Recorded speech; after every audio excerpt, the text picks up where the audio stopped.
Today's guest is Sebastian Dienst, the founder of Advanced Coaching and a transformational coach who blends 2 decades of startup experience with a deep foundation in mind-body wisdom. Sebastian's work is rooted in helping founders and leaders unlock their fullest potential, not just through strategy, but through inner work. In this conversation, we explore how Sebastian combines outer technology with inner technology to help entrepreneurs break through personal roadblocks, limiting beliefs, and even buried emotional patterns that may be holding their businesses back. We'll also talk about the role of AI in reshaping the self-help landscape and what it means to be a conscious leader in a time of global transformation. If you're navigating change, searching for purpose, or trying to lead from a place of deep authenticity, this episode is for you. Let's dive in. All right. I got a great one for you today. We have Sebastian Dienst here.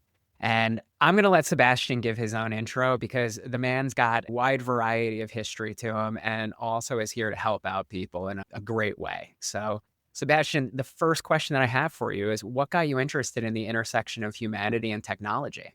Hey, Don. First of all, thank you for inviting me. Great to be here. Coming to that question, well, it's been probably the two guiding themes of my life, if I really reflect on it. I got really interested in technology from an early age, got into startups, was fascinated by the rise of the internet, eventually joined an incubator over time, was a co-founder of 3 different companies.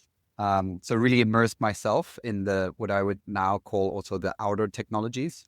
But I was also from a sort of teenage age onwards quite interested in the inner technologies, as in how does my mind really function? How do my emotions work?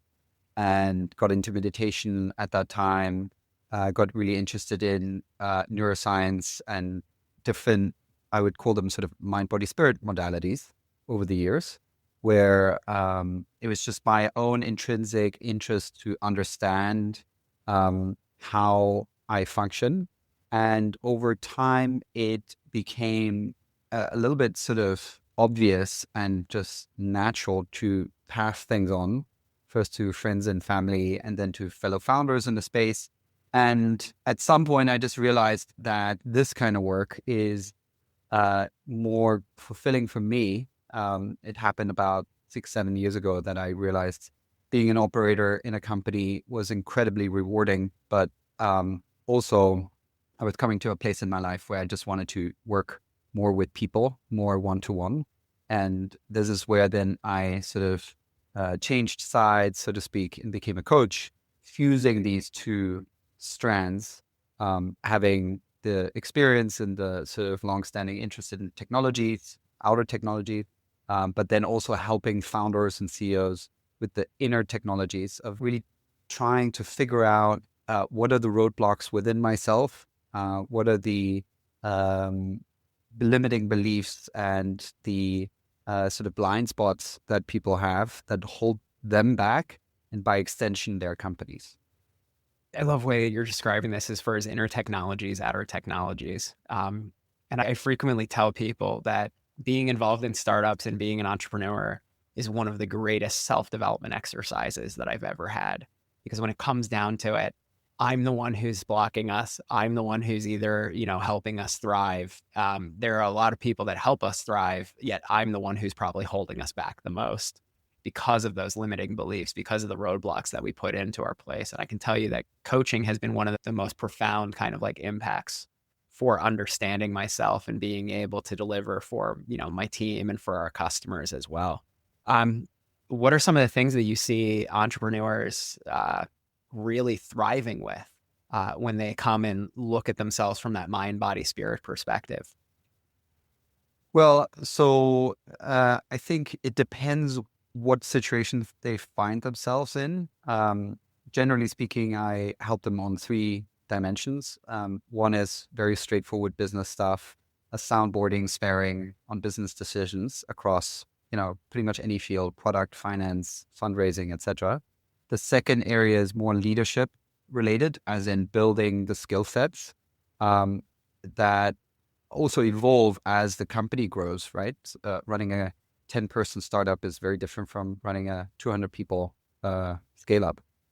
And then third base is then the more inner realm of the limiting beliefs, the blind spots, all the way down to trauma work. I was trained in one or two different modalities that makes me also comfortable and I guess somewhat qualified to go in that direction as well.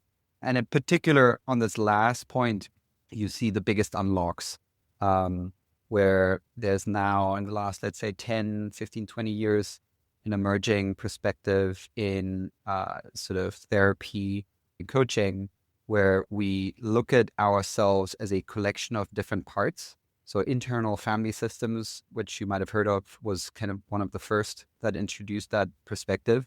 And then parts work, and now there's more that look at ourselves from this multidimensional perspective.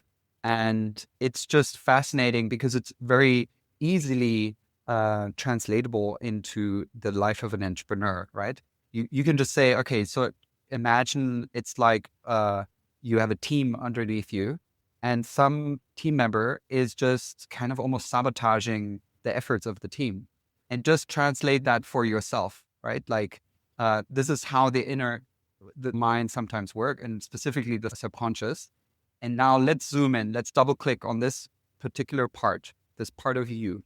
So who is this? What are their good intentions as well, right? Like we often, especially with parts that are sabotaging ourselves, we're just like, oh, we want to push them away. But ultimately, all of them have a good intention. And so when you ask me about like, what are the biggest sort of unlocks, it's that part in terms of really going into inner work. I a big fan of Richard Swartz, and he has of IFS, right? And the book that I do love is You Are the One That You've Been Waiting For. It's a great one that basically describes like his contribution to parts theory, but in relationship to others, and how like to have the dialogue with yourself, have an understanding of that space of like, you may have I believe he calls them protectors, right? That are, there's parts of you that are locked in the basement, and, the protector is the one who's kind of like holding you back from getting in touch with that, person, because at one point you were told that you can't dance.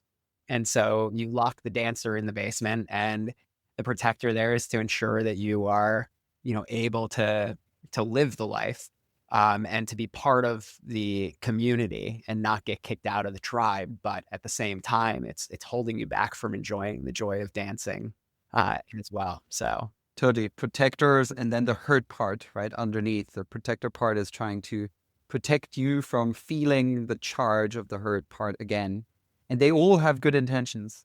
Um, so it's fascinating to bring this into the business world. And I think it's so necessary, right? Because we go around and, our protectors are protecting us, but they're also projecting that hurt onto someone else, or utilizing, or stopping that part of us that could be beneficial to the business world from actually playing in that environment. Really an incredible practice that you've got there. What do you see the role of technology playing in like how this inner work is being done today, and how you want to see it being done tomorrow? Yeah, that's a good question. I mean, obviously the role of AI is going to be hugely impactful. I think this dates back to the very early attempts to replicate therapy. I think this started already in the early 80s, where participants were just talking to a computer program, and the computer program was basically just reflecting back. I hear you're feeling frustrated about X, Y, Z, and people felt incredibly, relieved, and it was quite cathartic. Obviously, these recent models and the advancements are putting this on steroids. I think the intersection of that with better understanding of our neurochemistry and potential at some point neural implants will just kind of open doorways that are somewhat inconceivable to us today. But if you ask me, what is it right now that the role of technology plays? you know, I think it's in some shape or form, obviously challenging us to stay present, and it's making it really hard to, um, be mindful. And I think the rise of mindfulness practices and all sorts of practices around mindfulness are a response to the onslaught on our attention span. So I would say there's direct ways how technology will potentially help us to become better leaders, more present, etc., whatever the quality is. But there's an indirect, challenging, sort of catalyzing effect. I just recently saw the Google Trends chart on smartphone addiction, and it's actually like going quite parabolic, and it filled me with hope because it's like, I see so many people in our day-to-day lives just glued to the phone, just like I am. And I'm asking myself, I've been really fortunate to come across many tools and like skills sets that help me kind of navigate this super intense, brainstem hijacking.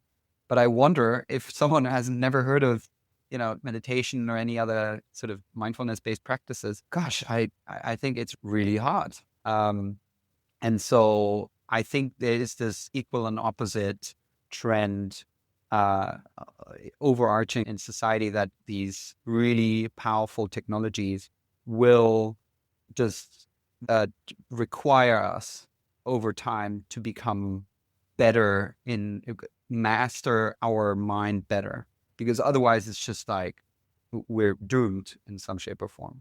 It's kind of funny when you first said that Google Trends was showcasing, that parabolic trend of people looking at smartphone addiction. You're like, oh no. And at the same time, it actually means that people are looking for a solution to that. So that is rather hopeful to hear. And it does, showcase a raising awareness about like that hijacking that you discussed. You might have heard the quote, with Paleolithic emotions, medieval institutions, and now godlike technologies.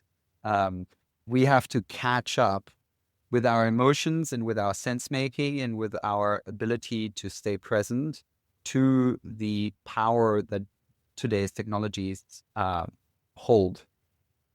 It is quite, I mean, it is an impressive time that we're living in, because this is both technology that is godlike and also technology that is like capturing the attention span of everything that we do. I've noticed it myself, right? Like there's a desire just to like pick it up and to go. And so I've had to turn it into a device that is, less attractive for the dopamine hit as well. So absolutely an incredible kind of journey. Now, how have people, been working with you and understanding themselves in this paradigm? So you have the three legs of the mind, body, spirit, and then you're also going through the, business leadership and inner work side of this too. Like how combining those seems to be like a rather effective way. But I'm probably throwing my own personal kind of like judgments and path into this as well. But I would love to hear from your perspective as far as like how these paradigms have shifted the way that people are working with you. Yeah, I mean, I'm really trying to be an open canvas to anyone who is interested in working with me. So I meet them where they are. And if a person really requires like a lot of business sparing for an indefinite amount of time because it's their first business or they feel just quite insecure, then I support them there. Obviously, I will nudge in some questions and prompts and invitations to see aspects that may be underneath. You also have to just kind of intuit where the client is. Like, do they actually, is their almost soul seeking transcendence? Are they seeking something sort of numinous and beyond the day to day? Or are they just trying to make the startup really successful? And if I'm then trying to, bringing the spirituality and the mystery, it would be a mismatch, right? So that is also for me as a coach, brings in a lot of diversity, right? Like I actually enjoy geeking out on very specific financial, product, go-to-market topics, at times, yeah. And then with someone else, sort of see how the mystery is sort of gradually entering their life, and they're sort of in awe of just the bare fact of being alive, or they've just become a parent and they just suddenly have a completely different perspective on purpose. It's not just the business, it's suddenly taking care of a newborn baby. And so it's so rich in that sense. And I'm trying to not put on any sort of agenda on people. If I feel they're sort of, I almost use the word soul, is ready for like, and is seeking some deeper territory, I'm there to hold space for them and support them there. I think that's an excellent kind of transition. I was thinking about the book that you're writing about transformation. And like one of the key things that you brought up was humanity is approaching like a transition similar to a butterfly. I'd love to hear your thoughts on that transformation and like where you see these pieces coinciding.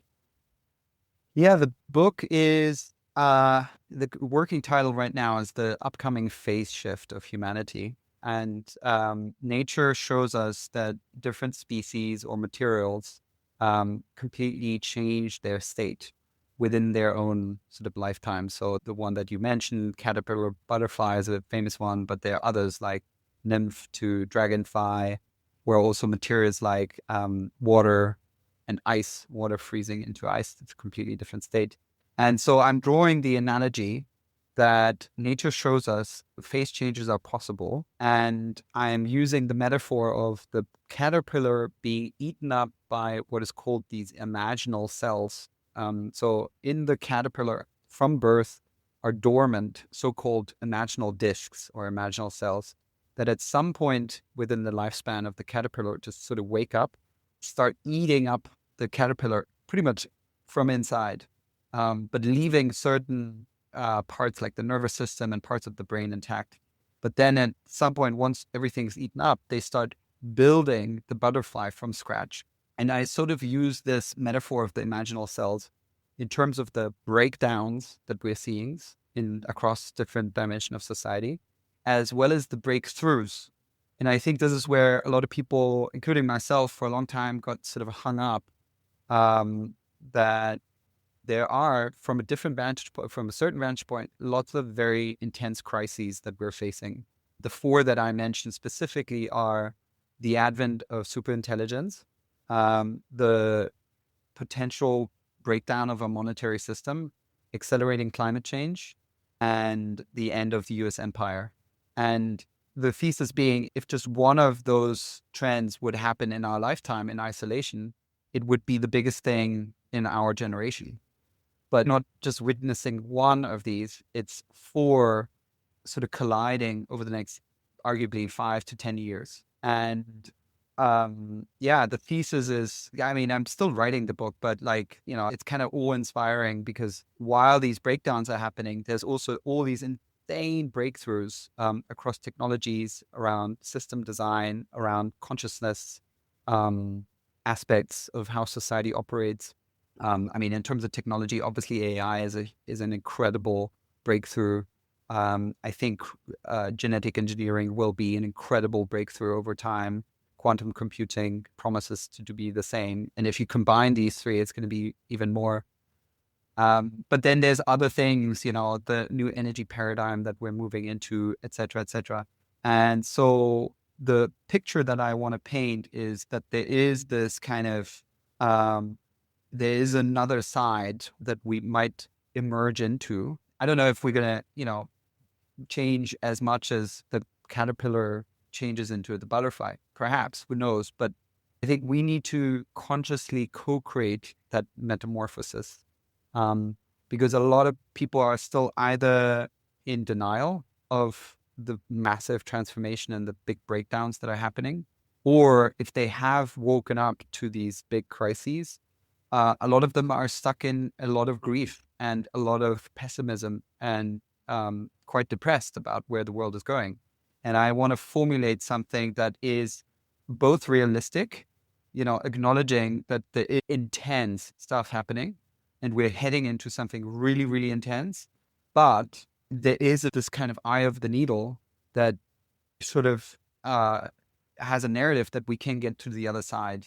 And I think we need to consciously work together on getting to the other side. Um, I feel compelled to write about it and do my small part in sort of describing what it is and how we could possibly get there.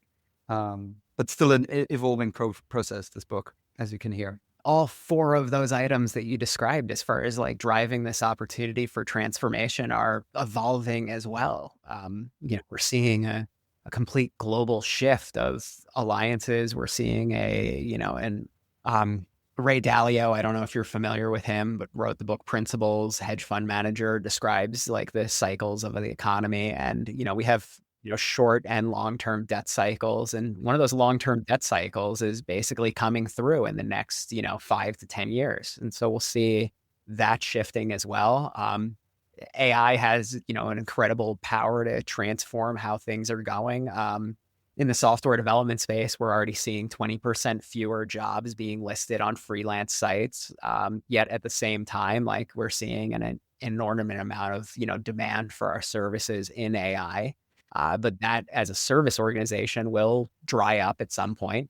And then additionally, like I know content writers are feeling a similar crunch, in which I know a number of people who have, lost 80% of their business due to AI as well. And so we've got a really chaotic time when it comes to change, because it seems to be happening all at the same time and all rather rapidly. And I think it really paints the picture of the need for, an understanding and have guides like yourself in this space, so that we can manage the change and manage the chaos and do it from a place of our own inner peace, instead of, allowing the external to be the driver of our, internal frame. Whereas I like to say that, I'd rather be the eye of the storm, being that place of calm, that place of, powerful destruction and creativity, when it comes to like what's happening in the world outside. How would you, I know you're in the middle of this, but what are some keys for people to kind of like ground themselves in this, ever changing environment that we find ourselves in? Yeah, that's a good question. I like the metaphor of being in the eye of the storm. I think there's different sort of individual tasks as well as then collective tasks in order to get to the other side, this proverbial other side. And often we forget one or the other. So, I mean, let's say more intellectual systems thinking crowd is like, okay, we need to change governance and we need to go on Bitcoin standard. And yeah, that's important, but you forget the inner journey, the inner work that also needs to happen collectively, right? And then the more sort of therapeutic spiritual crowd forgets about the more systems change. So I think it's going to be the way it sort of is illustrated in my mind. It's like, it feels like portals we need to pass through. And there's different portals on the individual level as well as on the collective level. I haven't gotten to that chapter yet, so I can't give you the list. But I think that just the basic frame that it needs to be both system level as well as individual. I mean, there's many obvious ones on both sides, which I do personally think we need to go on a hard money standard that is a neutral reserve asset that is untamperable by governments.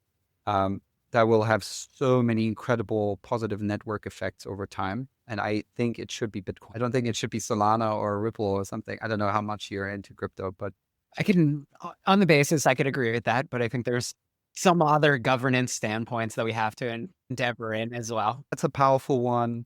I think on a personal level, I think we need to start with a lot of forgiveness ultimately for ourselves. Individually, I forgive myself and then we forgive each other. Because there's just an accumulation of just like shitty stuff over the course of humanity, almost like, it feels like a global reckoning to me. at least, that we're heading into. And it requires a lot of forgiveness to heal those wounds from the ground up and then start fresh and have the ability to be able to start fresh. That's kind of the main point. That's one thing that I think I would pick out of probably multiple, but like forgiveness is a big deal. I can tell you from my own life that that's been a huge, impact to be able to forgive myself, forgive the people that, I'm holding on to any sort of resentment about. And the amazing thing is, we give forgiveness, not just for the other person, right? But for ourselves. And like, it's the anger that we have been holding on to that has been holding us back from, living in that present moment or like living from that place of love. So absolutely amazing. Sebastian, I got to say, I really appreciate having you on the show. It's been a lot of fun talking to you today. I think that, our audience will get a great deal out of this. Is there anything that I haven't asked you about that you'd like to share? I mean, so many potential things, of course. But yeah, I think we live in an incredible time, and I think your podcast, Human Code, picks up on this. And I listen to some of your episodes, and I think what I would love for people to feel inspired by is just the butterfly effect. We talked about butterflies, of just getting out there and doing what feels right to you, what your soul sort of compels you to do. You have no idea what the sort of further down the line effects are. I have many examples in my own life where I started something here random and then it led to something incredible. And I think that's also the thesis of my book, like for us to really dare to dream a new world is, I think, a key piece. I love the work that you're doing for it, and I would love everyone to feel encouraged and celebrated to, do what they feel called to bring to this new paradigm that we're all sort of weaving together. It's beautiful. I love the optimism that you're bringing to this time right now, right? Like it's a time for us to paint with intention and to really drive into it. So again, Sebastian, thank you so much for being on the show today.